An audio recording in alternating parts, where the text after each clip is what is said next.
Welcome to a Celtic State of Mind. I'm Paul John Dykes. Today I am delighted to be joined by anyone. Lawrence, I was stood up yesterday, sitting here on my Jack Jones for 37 minutes talking Celtic. But, you know, there's worse things to do. First thing I'm going to say is that is one cracker of a tracksuit top. I'm biased, but that is a belter. Yes, mate. You know, the old symbol of Ireland on the breast, you know. So the only thing I would say, though, available from the store, isn't it? Yeah, it is. And by the way, the link is below the video. What I would say, though, it's a cracker, but I mean, that harp you might see on your pint glass, and that pint of Guinness would be a shocking combination with that white top. Oh, mate, it'd be dangerous. Well, the Guinness harp is the flip of the official Irish harp. Right. So the face opposite ways for official stamps. Just a piece of information. You are full of useful pieces of information. Lawrence, it's an absolute pleasure. It's been a wee while since we've been on. Beyond the match day stuff, there's loads to talk about. We've got a massive game. You're a couple of years older than me, not a great deal older than me, but what are your memories of that 1980 clash, you know, the two-legged affair against Real Madrid? Well, Snoopy was standing in for Danny, wasn't he? That's Alan Snedden, is it? What was his nickname? Snoopy? Snoopy, yes. I don't know why, mate. No, neither do I.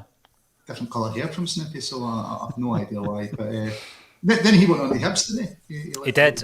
He did, actually. When I was growing up, I knew him more as a Hibs player, and obviously backtracked to figure out that he played with Celtic earlier in his career. But I think that was his moment as a Celtic player, wasn't it, against Real Madrid? Yeah, I think, was it 2 seasons he spent at Celtic? I can't remember, you know, the wee guy, those things. But yeah, I think what a game he had against them. And obviously the late, great Johnny Doyle. And, you know, we were a decent team back then, weren't we? We were. Well, it was kind of, you know, so that was the new era just after the Quality Street Kids, wasn't it? I'm trying to think of Lennox playing that game yet, you know, because Bobby was still 81, wasn't he? He was on the front cover, actually, of the programme. I remember Laurie Cunningham was the Real Madrid player on the front cover of the Celtic home programme, and Bobby Lennox was the Celtic player that featured. But when you look at that side, Lawrence, you're right in what you say. It was like a new breed. So you had a whole new group of players coming through.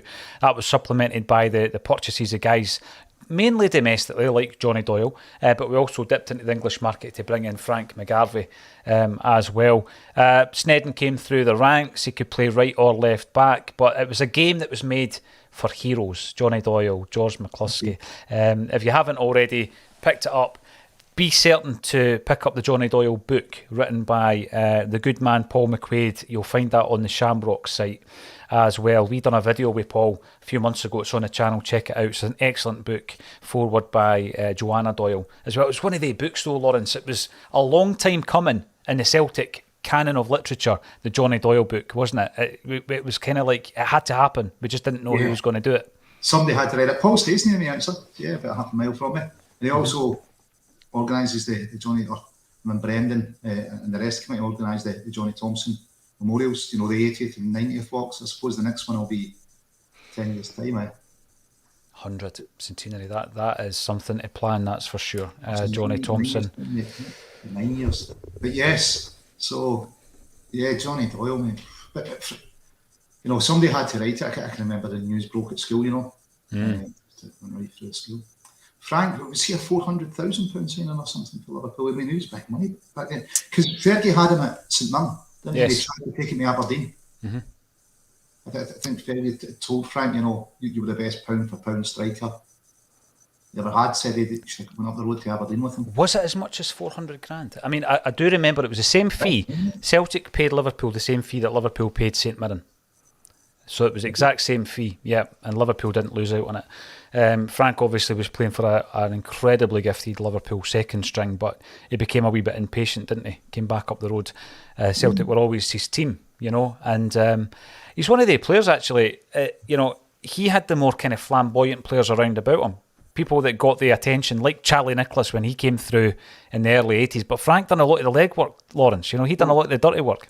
I think his strike partners always scored loads of goals. Maybe not so many ones that left Celtic, but if they played alongside Frank, they scored a lot of goals. Chalky, obviously Charlie, George McCluskey, you know, he done a lot for his partners, didn't he? He definitely did. And a great guy, and hopefully doing well at this moment in time as well, Lawrence. When you meet me, he always sticks up for Charlie, saying, it's all right, people saying you left too early, but apparently it was something like 10 times the wages Arsenal were offering him. He said, it's just no comparison what Arsenal offered him to what Celtic offered him to stay.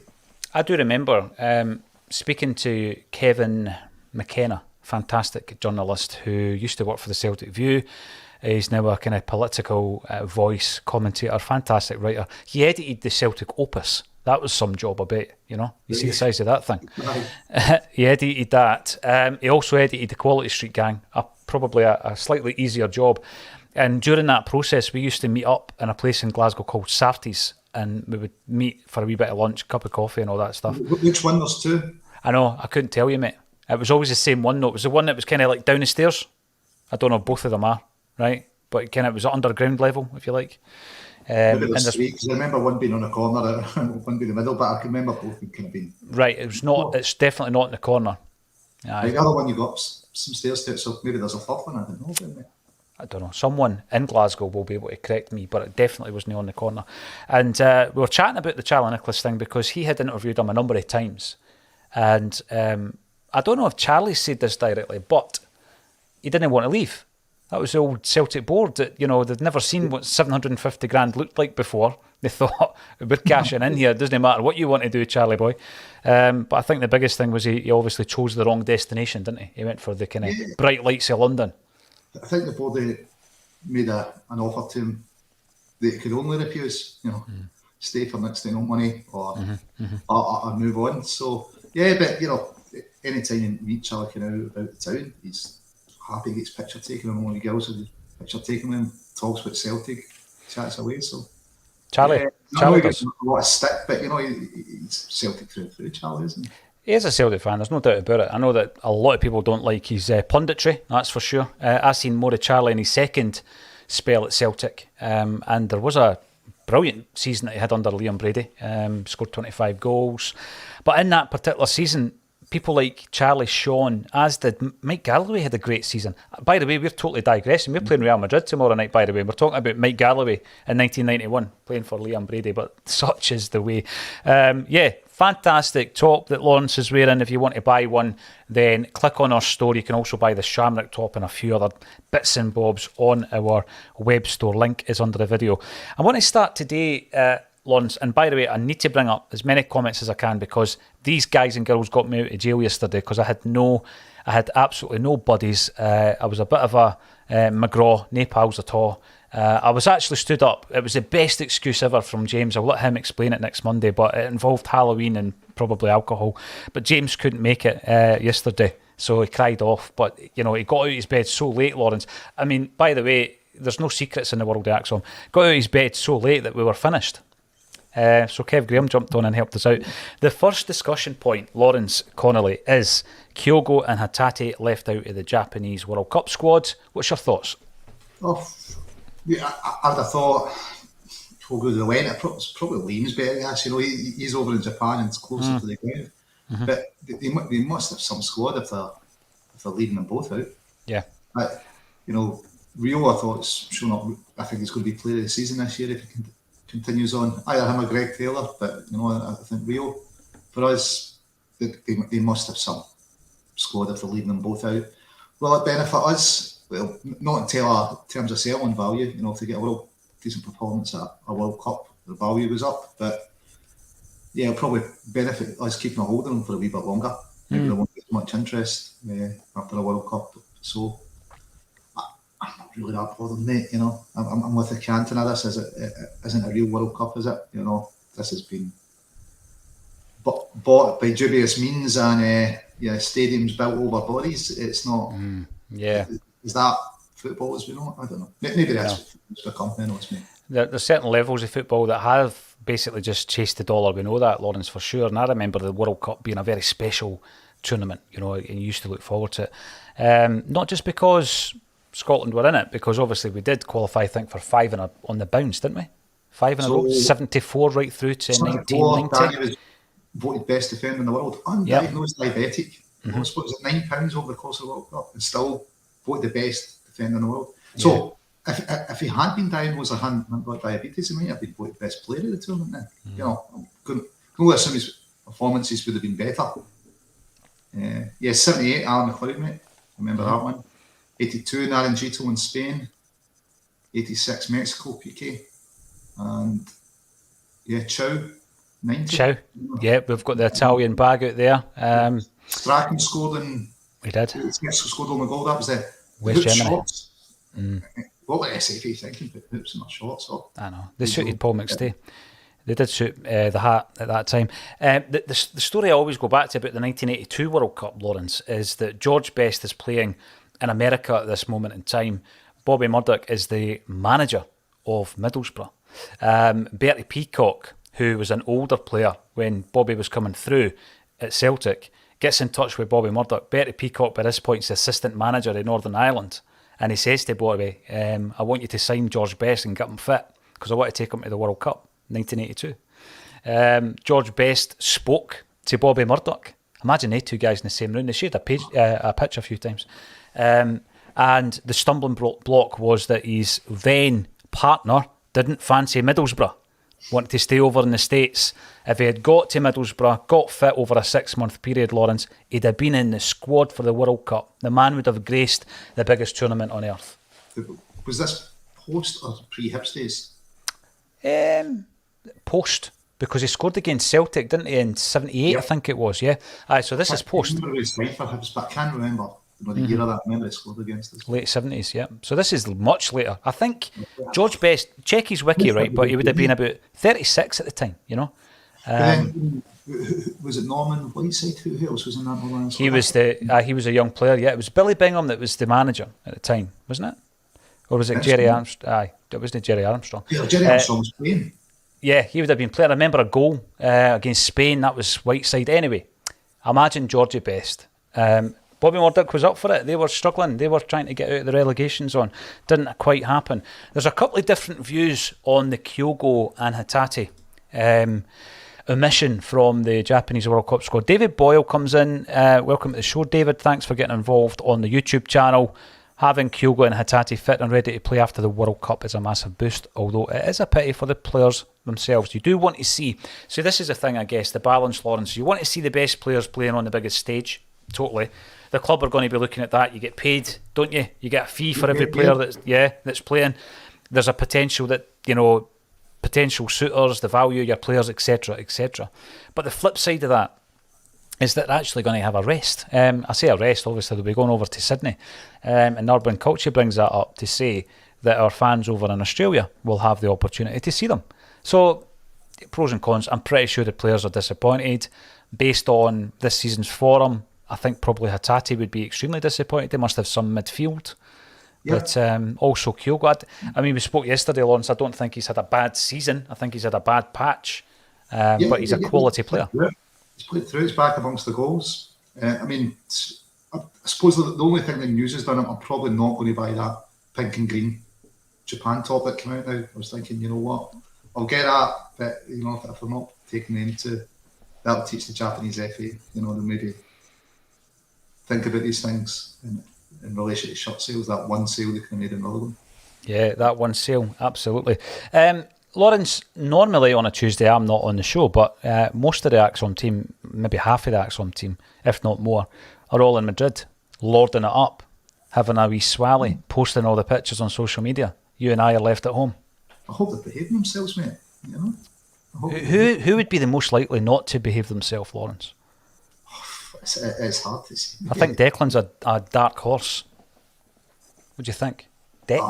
Yeah, well, he's young and carefree, isn't he? So you never know. He may a senorita end up staying out there. Who knows?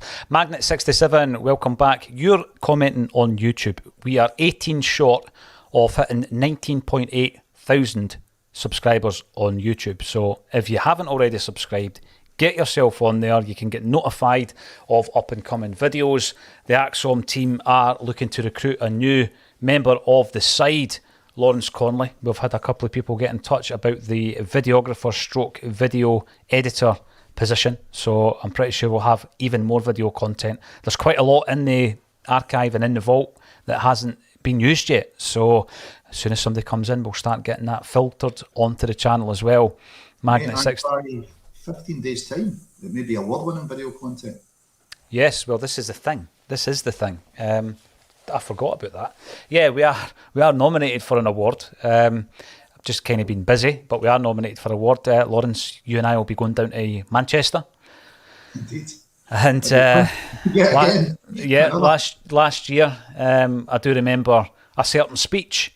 No, it wasn't a speech. It was an interview that you gave after it, which was the only interview following the winning of an award that was never actually screened. So you can make up your own mind, Lawrence. Can you remember that? I have no idea why. I don't think I understand a word. Yeah, you were a bit excited, which is understandable. It was great, wasn't it? And we caught up with our good pal Douglas Beattie down there. Yeah, it was good to speak to Douglas the other day. Yeah. It was always good to catch up with him. Caught up with the Rotterdam boys as well. Remember right? That's right, yeah. We shared a very cosmopolitan table that evening, didn't we? There was people from all over the globe, and us too, with a few others down there enjoying the atmosphere, I guess. And we're going to be doing it again in Manchester, and hopefully we can bring the trophy up the road. Magnet 67 afternoon Acsom team, good afternoon to you. I tell you what, the Japan team must have some quality before they can leave our two superstars out. Absolutely. But again, I mean, it's going to be disappointing. It always is, for players to be left out of their international teams, Lawrence. But I mean, you look at some of the Celtic players in the past who didn't have a sterling. I say sterling. They didn't win many caps for their international sides. I don't know what the attitude is in Japanese football. A lot of the players you and I have maybe bumped into or spoken to over the years could take it or leave it. Yeah, I mean, I'm speaking about John Fallon. Yeah, no caps, and apparently the chance at one point for Scotland and then a few years later for Ireland, but it just didn't happen. Mm-hmm. So I think a lot of Celtic players kind of just reconciled themselves with, that there's certain criteria in Scotland that made it a wee bit harder for them to get picked. Absolutely. Yeah. But I think anyone would want to play a World Cup, wouldn't they? You know, there must be players that regret not getting there. Like Best, for example, he must have. Yeah. Wee Jinky should have played. He was in the squad, didn't get on in the finals. And I think that when even you look into the 1980s, Lawrence, where I always go to the forward players, but I guess you could do it. The Mexico 86 squad's a good example. You look at the forward players Scotland had at that time, or had at their disposal at that time, and you had people like Le Petit Merd, Ali McCoist, Brian McClare, Charlie Nicholas, Frank McAvenny, Steve Archibald, all at the same time. You know, you had players like Eric Black, Graham Souness, Paul McStay, Gordon Strachan, you know, all vying for a place in the Scotland team. But when and Pat Nevin, of course, was there or thereabouts. When you're looking at, that's just the offensive players. A lot of them didn't make a huge amount of appearances. I know Souness and McStay did, but a lot of the very, very talented Scottish footballers didn't make a huge amount of appearances because there was so many players to choose from back then. Yeah, listen, it was a huge amount. I mean, even if you go the next World Cup, the Ireland squad, you had Tommy Coyne, Govan, you know, there was a few. There was Ray Houghton. Ray Houghton was part of that team. Yeah.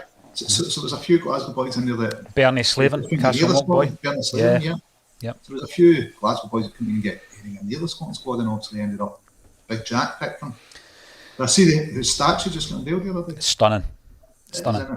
You see a lot of them, Lawrence, and there's been a few shockers, but some of them, they just don't really resemble the figure, the actual subject. But that is an absolute belter, Jack Charlton. It's a cracker. Yeah, what a money was it? Maybe it was Route 1 football, but what a game. Giant Stadium, New York, Ray Houghton. I remember an old VHS video. I need to dig it out, actually. It's probably part of the old collection I've got, called Que Sera Sera, where they're following the Ireland team, and it shows obviously the camaraderie and the team morale, that the bond that they had, Lawrence, but there was also like an amateurish kind of approach to a lot of things, which was part of the allure. It was part of the actual attraction of it, wasn't it? I think so. You know, maybe it takes the pressures off the players a wee bit, you know, if it's too hyper-focused. But mind you, obviously Roy Keane would disagree and did, a few World Cups later. But, you know, it's up to the manager to manage how he sees fit, isn't it? And if that's the way he thought he'd get the best out of players, And you'd find it hard to argue. And what 88 Euro Championships was cracking for them, wasn't it? Oh, it was brilliant. That's when, in terms of sponsored jersey as well, in that mate. That was so the local one for that. So it was after that the local sponsor. So the unsponsored jersey looked brilliant with the old Island crest. Oh, the jerseys were immense back in those days. But I mean, you look at some of the players as well, the likes of Paul McGrath, for example, who was a world class footballer. Lawrence, no doubt about it. I agree with that. A couple of times. Paddy Lavery. Is Maeda the least talented of the three? Now, the reason I'm bringing this up, Paddy, welcome back to the show. The Ardloing boys are loyal supporters of a Celtic state of mind. When you listen to Liam, and Liam knows far more about our Japanese imports than I do, because he's seen them for a number of years prior to them coming to Celtic, Lawrence, he will stand by his assertion that Maeda is indeed the most talented of the three. Is it maybe, and obviously he has been picked in the squad, is it possible that we've not seen the best of him? So when I, or any time I've been fortunate enough to be on with Liam, he kind of flips it and says, look, in Japan it's all about the team. Mm-hmm. So perhaps, maybe not the most individually talented, but the most talented in terms of a team player and what he brings to the team. So they're less about the individual, more about the team. It's maybe a more rollerball style of football, if you remember that film, it was all meant to be about the team, wasn't it, not the individual. So, yeah. But definitely on Celtic performances, I would say, with the sale or lose one of them, it'd be Maeda rather than Rio or Kyogo. But I think put Rio top, and then I wouldn't put too much between Kyogo and Maeda actually. But yeah, I have Kyogo slightly ahead of him. Well, on current form, I'd agree with that. But I think that the Kyogo of last season and some of the moments we've seen last season were just sublime from Kyogo. And I hope that, the goal and him getting... It was a fantastic goal against Livingston last year. Our thoughts in a wee second, Lawrence. And then, getting in about the goals, again, I just hope that he gets back to his best. Talking of Kyogo, talking of goals... Let's have a wee chat about the Livingston game. We've obviously spoke about it yesterday and after the game, Lawrence, but you've not had a chance to talk about it. For a long time, that stadium and that fixture was a thorn in our side, but it looks as though we've got over that. The monkey's off the back, for sure. Well, I said, look, last couple of visits we've had wins. It was really controlled. Livy seemed to be physical, hitting the players after the ball went or just jumping into them. We seem to be picking up cards really easy. I believe Sportscene seemed to think Kyogo was offside even though he hadn't touched the ball. So there must be, yet again, a different interpretation of the rules for that. I'm not too sure. But yeah, it was just really controlled. You never felt in danger at all. But I suppose getting an early goal does that, doesn't it? It settles the team. They're in control then. And it could have been more, but as comfortable as we've been for many years up there.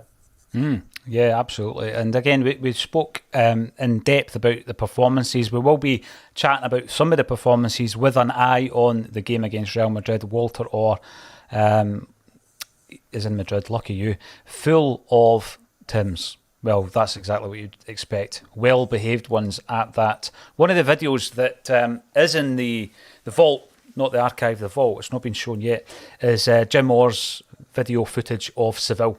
So he... in his wisdom, took a camcorder with him, Lawrence, and he's got the whole shebang from the lead up to the game.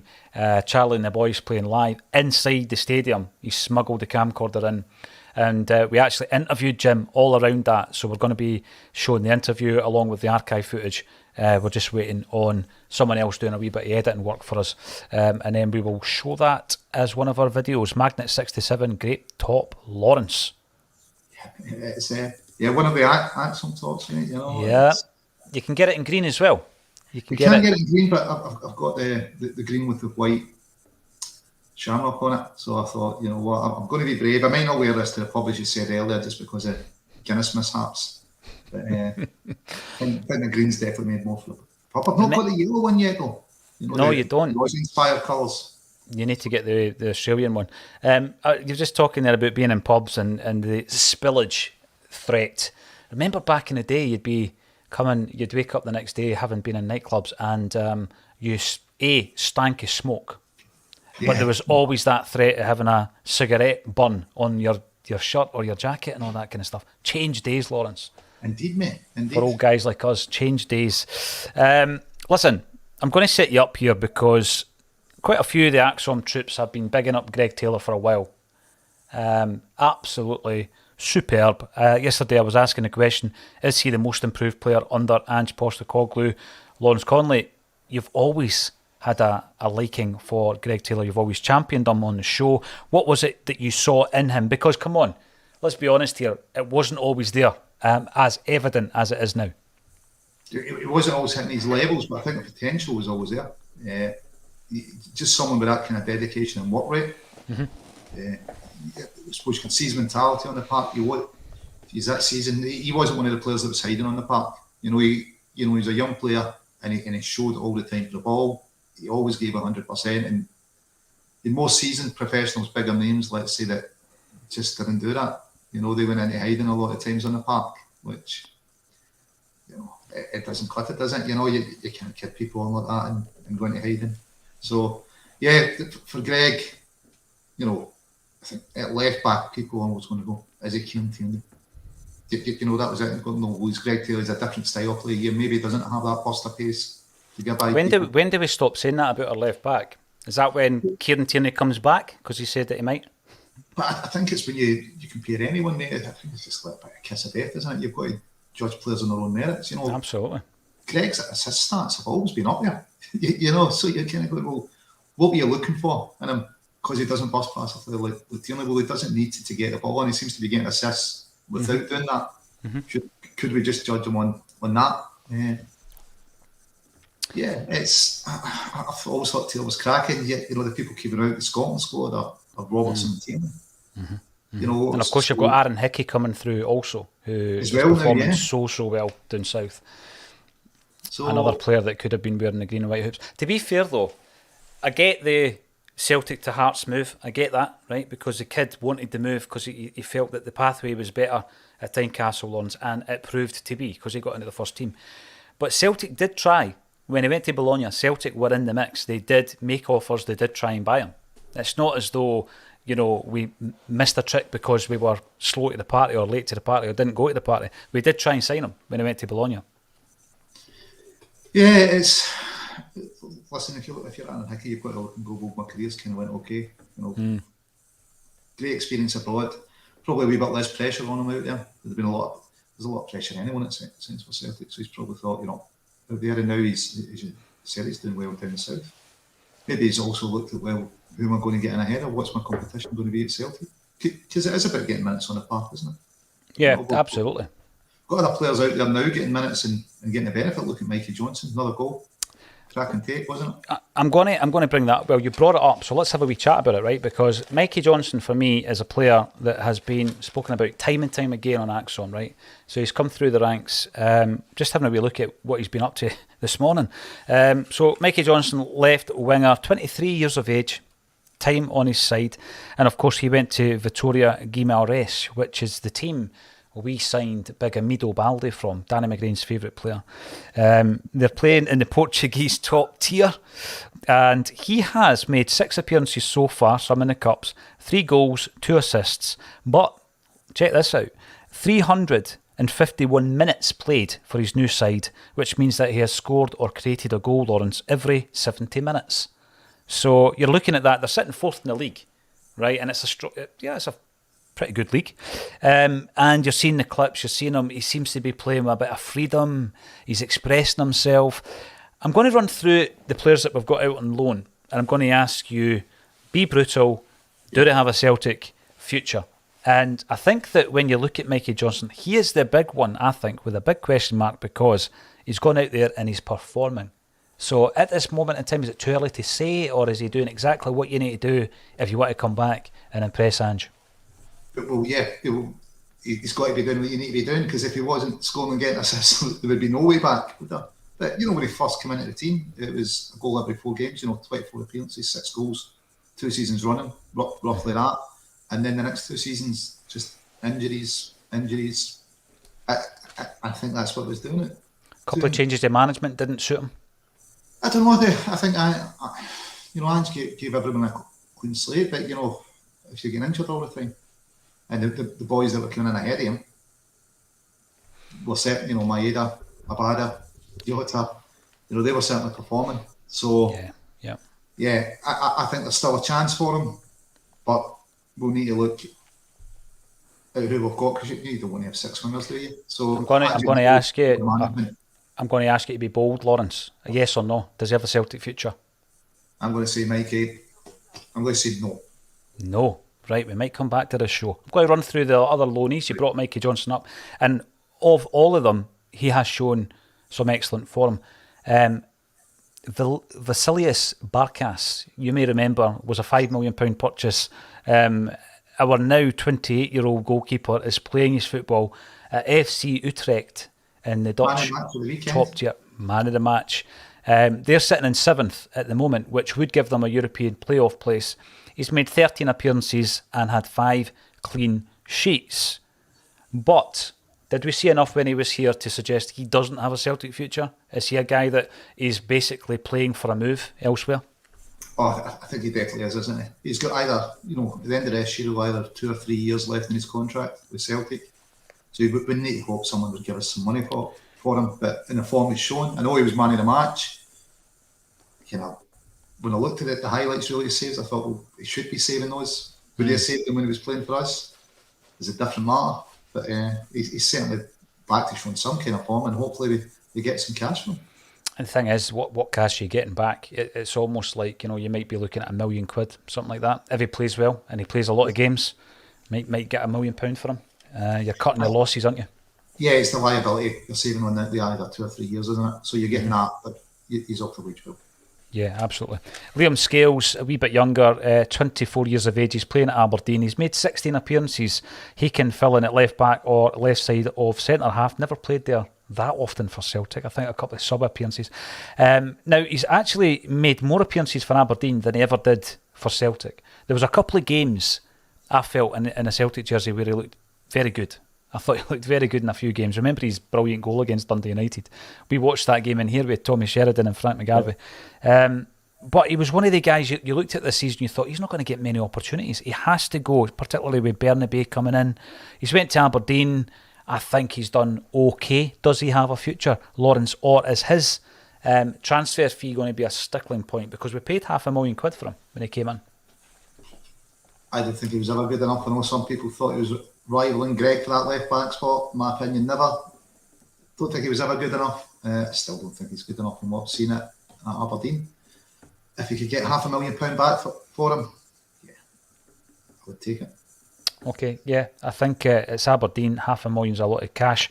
Adam Montgomery, who's also spent time at Aberdeen, he's only 20, can also play at left back. Played a few games on the left. Was it left mid? Left wing back. I think he's left wing back. Left wing back. He was a left winger, then moved to left back. But I think going forward, so St Johnstone potentially got a. Potentially got it, but it depends if Arnold wants to play a left wing back, and if he doesn't, yeah, it could be moving out. But I'd like to see, Adam get a chance. I'm going to say, yeah, he's got a future. 13 appearances for St Johnstone, scoring 1 goal. One of the kind of forgotten men, I guess, is a Smile of Sorrow, 24 years of age. I've heard a few people saying we need a wee bit of metal in the midfield. The problem with Sorrow was every time he went in with a bit of metal, we got a booking and then walked away with a big smile on his face. He's playing in the Portuguese top tier. 10 appearances, right? They're sitting 10th of 18. I don't think he's setting the hell of a light. He's picked up 4 bookings in those 10 appearances. That's no surprise, is it? The number 6 position, how many number 6s do we need? No future. Move on. Yeah, no future. Just move on. Take what you get and move on. Yeah. Osaze Urugide, remember him? Centre back. He played 1 game for Celtic. I think it was at right back actually in Europe. Yep. Yeah, 22 years of age. He is taking the same kind of path as Jack Hendry. He's went to Belgium football. He's playing for Ostend.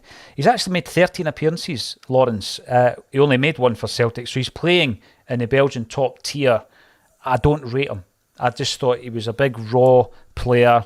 Didn't seem to have much about him in terms of the ball playing style that you require to be playing in an Ange Postecoglou team. The only reason that wasn't a permanent move is because they couldn't afford him. So he went on a loan. I don't think he's got a future. What's your thoughts? He's big, athletic. Hopefully he's better tactically, because I thought he was all over the place positionally. If he hasn't, definitely no future. You know, that there's rumours obviously of interest in JJ after the World Cup, but if he gets sold, I would like to think we're going to replace him with somebody better than Irigidi. So I would say no future. No, I agree with you. Johnny Kenny came in as a 19-year-old. We bought him from Sligo Rovers, and we've loaned him out to Queen's Park. He's played 10 games, Lawrence, hasn't scored for Queen's Park yet. He has scored 2 goals this season, but that was for the Celtic B team, the Lowland League. So 19 years of age, it's all about getting him game time. And I mean, he's playing at a decent level. It's not as though he's playing Lowland League, he's playing second tier Scottish football at the moment. Well, Simon Donnelly came from Queen's. I know they weren't second tier at the time, but he came from Queen's Park, the last striker. Remember when Malky Mackay came as well from Queen's Park? Yeah. Malky was working in, was it Bank of Scotland or something? He was with Queen's Park. Johnny Kenny, he's got a future in the B team. Is that harsh? It's a difficult one to say. I thought he looked okay in the pre-season games that we saw him in. Yeah. But playing Queen's Park is not scoring. Strikers that don't score, it's not a good thing. No, talking to strikers that don't score, Albion Ayeti, centre forward. So did you say he does have a future, but not with Celtic's first team in the B team? Until what time? Because we need to feel that B team out, don't we? And I think maybe that's what he was bought for. And yeah, if he's not scoring for Queen's Park, if he comes back to his B team, he's not coming back for first team if he's not scoring for Queen's Park. No, I would agree with that. Albion Ayeti is now 25 years of age. Still, again, Lawrence, time on his side, playing for Sturm Graz in the Austrian top tier. He's been in amongst the goals. He's got 3 goals in 12 appearances. But I just don't know if, in fact, I don't think he would fit into an Ange Postecoglou team. I can't see him. For me, he's not at the same level as the aforementioned Kyogo and Giakoumakis. He's not in the same kind of bracket as those 2 players for me. Even after those goals away in Betis. After all that.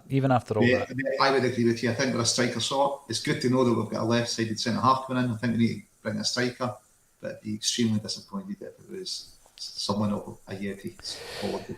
And we can't speak about... He's off skate. We can't speak about Albi Ayeti without talking about Ivan Toney, who was the other guy that we had in our sights. And it just, I look at the situation that we had there, Lawrence, right? And if you were to look at the in-depth data of both of those players, right, and you were to put it up on a big OHP or even on a whiteboard, it doesn't really matter where you put it. It was stark. If you brought anybody in to say which of these players do you buy, right, every single one of them would have gone for Toney, right? So it's no hindsight. The stats are there for all to view. So I look at that and I think, right, was the issue the transfer fee, and did Celtic see it as too much of a risk buying him from the division he was playing in at that time in English football for that price? Was that the big key decision maker? Was that the game changer for Celtic? Is that why we went for Ayeti?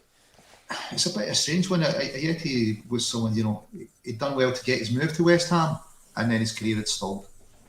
His career was obviously on the up and up. He was still progressing, and as you say, why would you choose one over the other? Certainly, we seem to be doing a transfer business differently now. Thank goodness. It's just completely mystifying, isn't it? To say, well, that's a risk. I suppose people say that, when they're signing players from us. So, you kind of need to take that into account. I suppose you need to judge him on his stats, don't you? Absolutely. I mean, we've got 9 players out on loan, and the other one is Liam Shaw. Liam Shaw came in. I think he was a legacy signing. I can't see Ange Postecoglou having much to do with him or Urhoghide. He's only 21. He's had a wee bit of game time at Motherwell last season. He's now at Morecambe.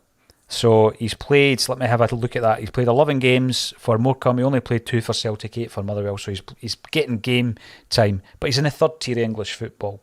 Lawrence, I can't see this fella having a future at Celtic. No future, mate. I think I've only went with one as a future. But you've got Adam Montgomery. Yes. And I think, is there a question mark over Mikey Johnson? Question mark over Mikey. I'd love to see him come back, and it depends who we're still going to wins. He seems to be getting back into form. He just said, he looks to be playing a bit freer. He's back amongst the goals and assists.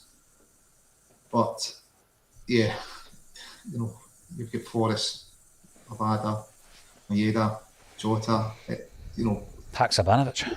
Haksabanovic as well. So we're fairly well covered, aren't we? So We are. Saying that, if he ends up with 30 goals and 30 assists, you'd be daft not to bring him back. Well, it's that kind of performance level that you would be, obviously it would catch the manager's eye. Feed the Bear, welcome back to the show. Feed the Bear, looking forward to the Madrid game, and especially the fans that have travelled. Hope they have a great time. Just hope we get out with a decent scoreline. Now, who we got out there? We've got Colin Watt out in Spain. Hopefully I'm not getting anybody into trouble if they've maybe called in sick at work. I'm not sure. I've not been told otherwise. Declan's over there. Who else is over there, Lawrence? Natasha, yeah. The Jimbo, John. Maybe David Slight as well. There's quite a few over. Quite a few over at the JP. JP's over there. Yeah, of course. Aye, he's over there as well. But yeah, absolutely, Feed the Bear. You always think about these away trips. You think about the commitment that requires, Lawrence, from the fans going over there, the cost, the juggling, the home life, the work life, and everything else to go and watch Celtic and represent Celtic while you're over there. I always take my hat off to that. Part of the magic, I think, tomorrow night, because it's a game that's obviously there's no much to play for other than pride, Lawrence. But you look at the fans, don't you? You look at the performance of the fans as much as you do on the park on nights like tomorrow night. Yeah.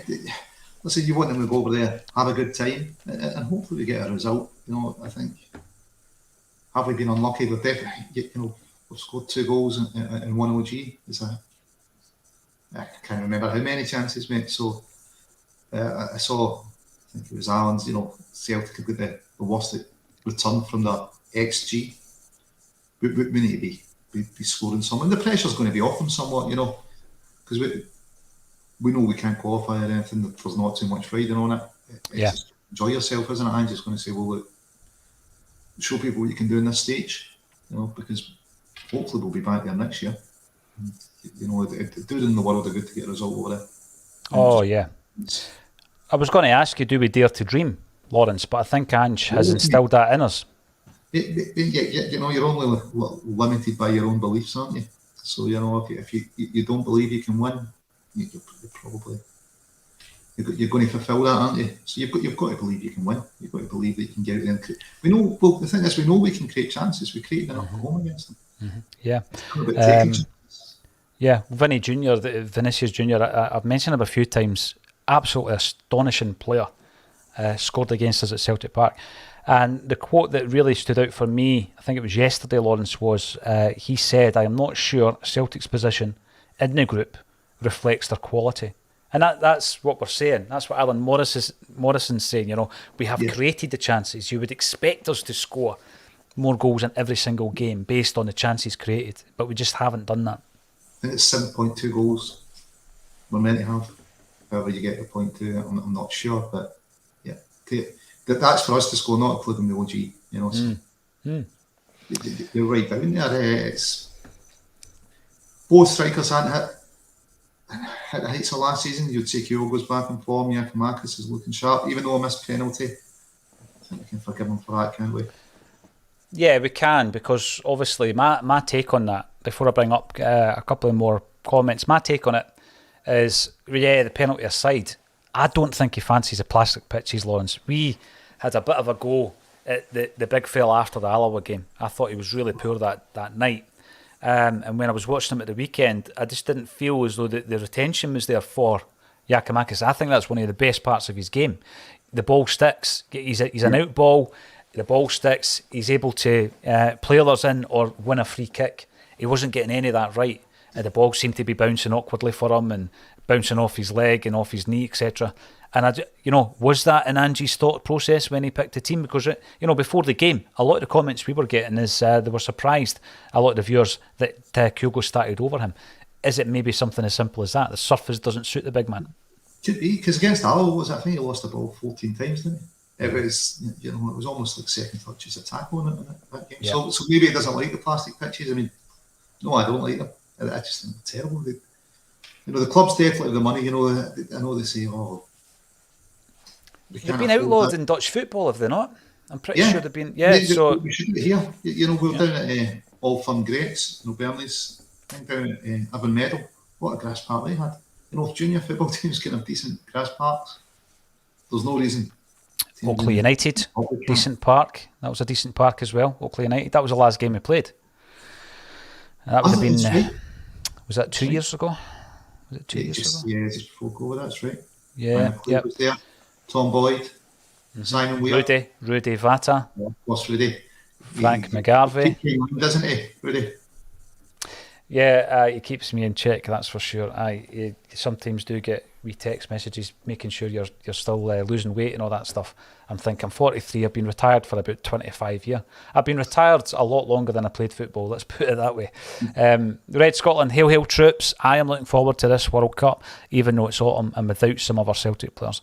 My favourite time of a World Cup is the first fortnight with all the group games. It was always a really exciting thing for me growing up. I don't know if you lose that, just naturally getting older and a wee bit more grumpier and all that kind of stuff and less excited about things, Lawrence. But I just, the magic of the World Cup's not quite there for me as it used to be. And, as much as I would like to see Celtic players involved, when I seen that news this morning, I was kind of thinking, you know what, it's a decent rest for them. Mate, I think the inciting of the World Cup, it was coupled with it being during the school holidays and you've been able to watch every game that was on the telly. You had the spare time to do that.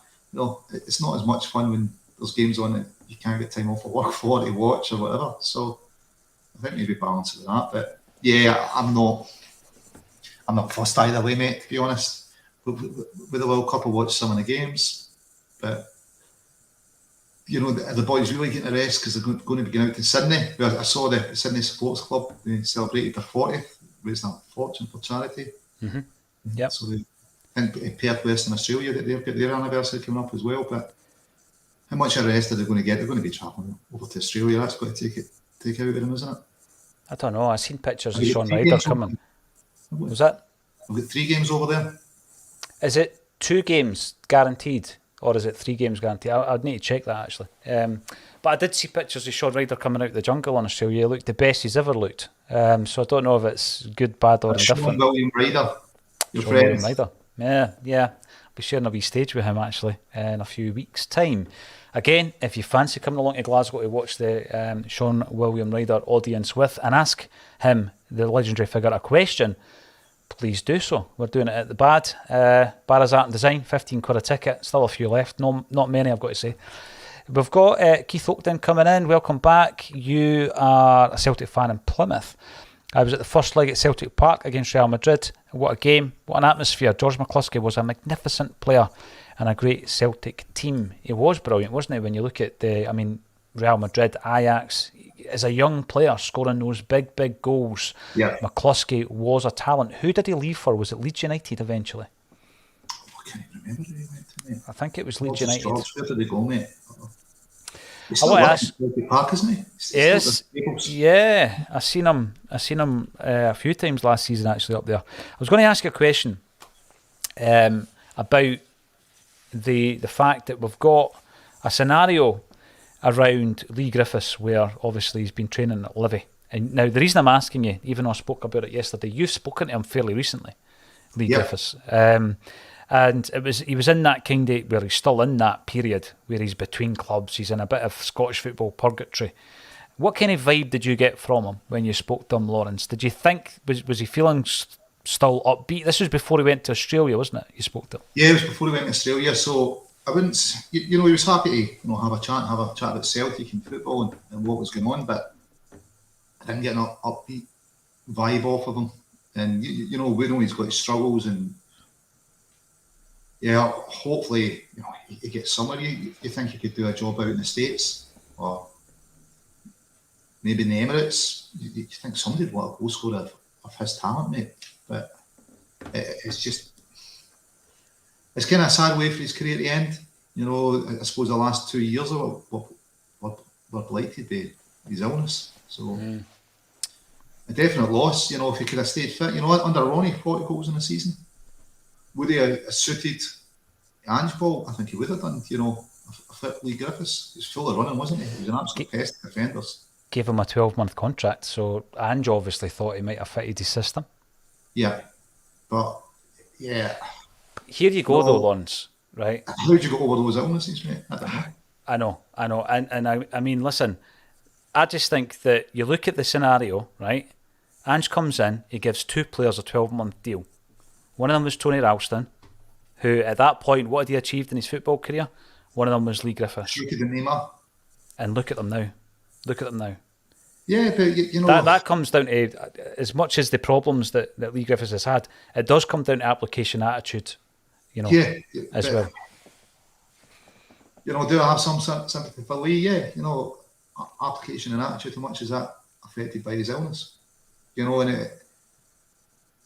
I don't know, if he's ever going to be free of it or not, but, just what a waste of his career, at the end of it because of that. 40 goals one season to second choice striker the next, then obviously affected the illness, and his career just didn't go anywhere after that, did it? It was just all downhill and free fall. Absolutely. He's got to go look and think he should have 2 or 3 years left in him somewhere.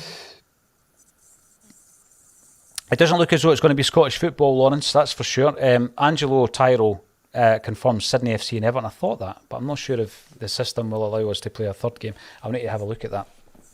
I won't be in Sydney, in actual fact. Ryan Kelly comes in and says, if most of the Acsom crew are in Madrid, who is on the rest of the week's bulletins? That's a great question, Ryan. That's a fantastic question. Some might be flying home, hopefully tonight, or surely they'll be back for Thursday and Friday. Maybe it's just tomorrow you need to worry about. I think Kevin, Big John are still on for tomorrow. JP might dial in from wherever he is on Thursday, and then we're back to Laura, et al., Brian, etc. on Friday. So we'll be fine, Ryan. We'll be fine. But if you fancy joining us, give us a shout. I also want to talk about the fact that we've got Jota coming back into the side, Lawrence, right? And we all know what he can do. He comes in, he scores a goal. He looks up for it, his usual self, full of life, fully, and you think the confidence that he must have got by being in that kind of long squad, the long list, if you like, for the Portugal World Cup squad also. Is he the type of player that you go into tomorrow night's game and you throw him in? Now, we don't know exactly. He's fit. He must be fit. He wouldn't be on the bench if he wasn't fit to play. Do you throw him in tomorrow night? I would, starting 11. Yeah. It's someone that I think Ange will have long-term plans for in the team to develop, won't he? And it's games at the highest level it's going to develop him the furthest, testing himself against the best players. So, yeah, I'd get him in a starting 11. I definitely would. And I think that he's one of these guys that some people have said he's not been at his best in Europe. I think he's done enough so far. I think the ones that are coming to my mind, Lawrence, that need a big performance, and listen, if it happens tomorrow, great, are people like Kyogo and Abada. Anybody else that you would put in that bracket? Players that we know what they've done for us domestically, and you would have expected that to translate on a European stage. Some might have been surprising with their performances, a la Greg Taylor. I think Greg's had fantastic games in Europe. Abada and Kyogo, kind of star men, haven't been as good. Any other players that you would put in that bracket? Yeah, anyone that's had a shot at goal, going by the stats, really, isn't it? So I suppose Maeda that chance against Madrid, he's expecting to bury it. Giacomakis taking his goal very well, but his numbers in Scotland, you'd expect him to have more than one goal, wouldn't you? So I think we've all said it. It's missed chances, isn't it? That it's putting the ball in the net. That's not this. So actually, probably someone that unusually obviously is out injured. I thought McGregor's not been the best in Europe for us. He had a couple of mistakes, was really unlike him. That led to goals. But thought he was good against Real Madrid in the first game, though. Yeah, no, it was decent, but it's unusual for him to make mistakes. He's got such a high level of performance, isn't it? It's unusual for him to make a mistake that would lead to a goal. I think he'd done it a couple of times. So, yeah, I wouldn't have expected that from him. But, yeah, it's in front of goal. It's putting the ball in the back end of the net, it sort of is. Definitely has. Robert Hyland actually brings up John McCluskey, which was George McCluskey's older brother. John made his debut for Celtic. Correct me if I'm wrong, Robert. I think he was 16 years of age there was a group of players around about that time. I think Brian McLaughlin, the first super, he made his debut at 16 as well. And it shows you the quality of these players. By the time I think John was 18, he had retired from football due to a rare blood disorder. But, they reckon he was top drawer in terms of his ability. And obviously his wee brother came through and played for Celtic with some style. And there's a story actually around the jersey. Ajax top. Yes, the Ajax top. And I think John next to the fire. Right, we're going to go back in time here. Coal fires with the fire guard. Remember the fire guard, and every so often you'd get a spark of coal coming out the fire and landing on the carpet and burning it and all that carry on. So you actually had this fire guard. It seems bizarre, eh? And John McCluskey thought it was a good idea to dry the Ajax top by laying it on the fire guard, and obviously it melted, and that was it. Jersey gone forever. Yeah. So that was Cruyff's, because no one would swap with George. That's right, he went into a change room. He was like, and no one would swap, and it was Cruyff was getting a massage. He kind of looked up and went, "Yeah, McCluskey, I'll swap with you." Yep, probably sitting there having a cigarette at the time. We've had a wee chat about the Giakoumakis penalty, but the big fella and Abada have been in the news this morning, Lawrence, in relation to the fact that we are in discussions with them for improved contracts. So we're in improved contract talks with both of them. That coincides with something Steve McGowan was saying, who's a very, very good source when it comes to Celtic, in relation to Juranovic and the likelihood that there's going to be more interest in him come January.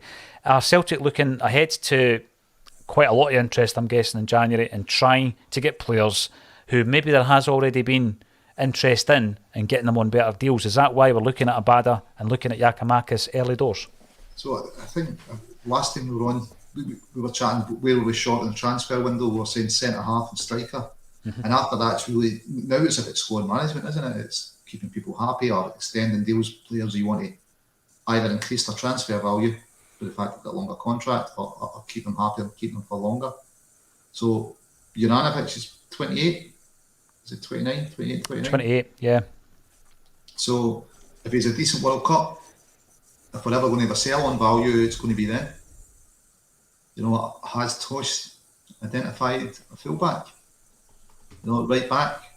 Because if we're talking about him, maybe Juranovic kind of fancies England or whatever. Maybe suits Celtic to get some money for him and reinvest it. So maybe we've got a right back identified somewhere.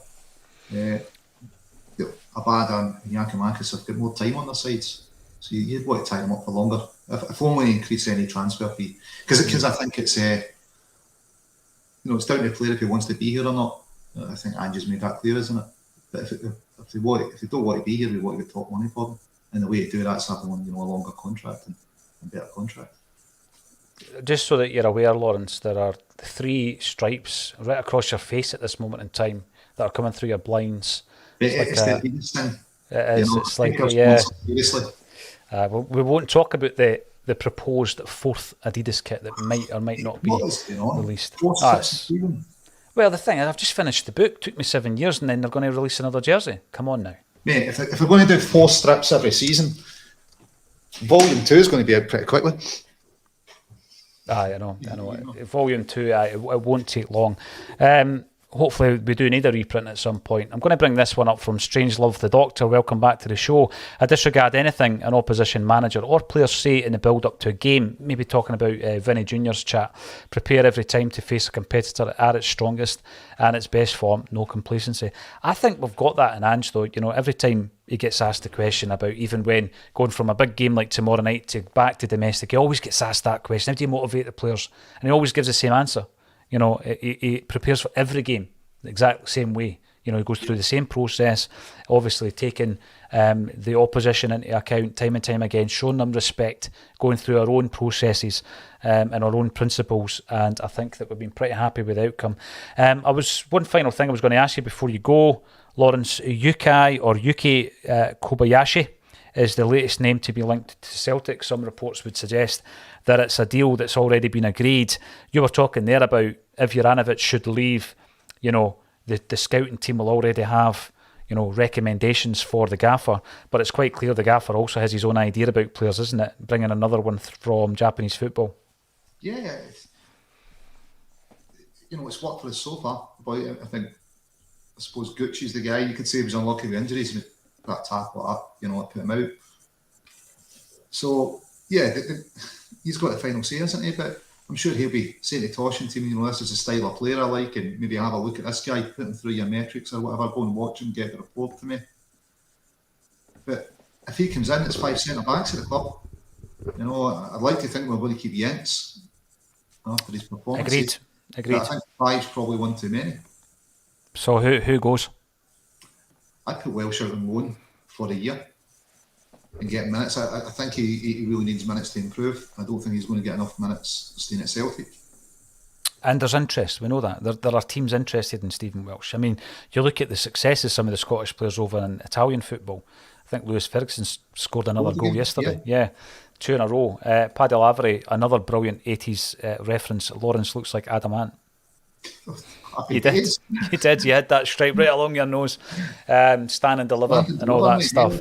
There's a great George Best, Paddy, on your avatar as well. I think there was some charity game. The scenery top. Didn't that picture, that was behind the bar at Bears for years, wasn't it? George Best wearing the hoops. Yes. Willie O'Neill was behind the bar as well. Mm-hmm. Used to work in it there and in the Georgic. I'm trying to think who else used to work in it. Bertie used to pull pints in there. Yeah, absolutely. Obviously, Kenny would have his press conferences in there. Oh yeah, with Vidar Riseth. Brilliant. What a utility player that boy was, mate. I miss the Beards. Especially, I never went before games. I used to go before gigs. That's when I went to the Beards. So, mate, I've done some mornings early, games or not games, but yeah, it was, or even just during the week. Because just looking at the history and the walls and the banners and everything, it was great. Nicotine-stained pictures on the wall. It was brilliant. At one point, mate. All brilliant. At one point. And I remember it, everything being auctioned off, right even down to the bar stools. You could buy your favourite bar stool from the Beards. Fantastic. Blood stains included. Oh, absolutely. Who knows what the stains were? Blood stains, did you say? Aye, yes. A few different stains. Altercations in there, shall we say? I bet. One of them was between the barman or the proprietor and Mick Hucknall, who had the audacity to walk in wearing a Manchester United top, and he was swiftly booted out the bar. Love that story. Simply read. Not interested that you're one of the biggest bands in Britain. Out you go. Right, so thank you, Paddy, for sharing that picture. One of the greatest footballers from these parts, and George Best, an absolute Irish icon. Wearing the hoops there, fantastic. And I've got to thank everybody for getting involved. It's been a great week so far in terms of Celtic, the build-up to Real Madrid. The pressure's off. I think we can go out there, we can express ourselves, Lawrence, and I think we can come back with a bit of pride, I hope, from the Bernabeu. Good luck to anybody who's out there at the game. As always, you'll represent Celtic only the way that we can. And I've got to say, once again, Lawrence, an absolute pleasure. Thank you for joining me on A Celtic State of Mind. Cheers, mate.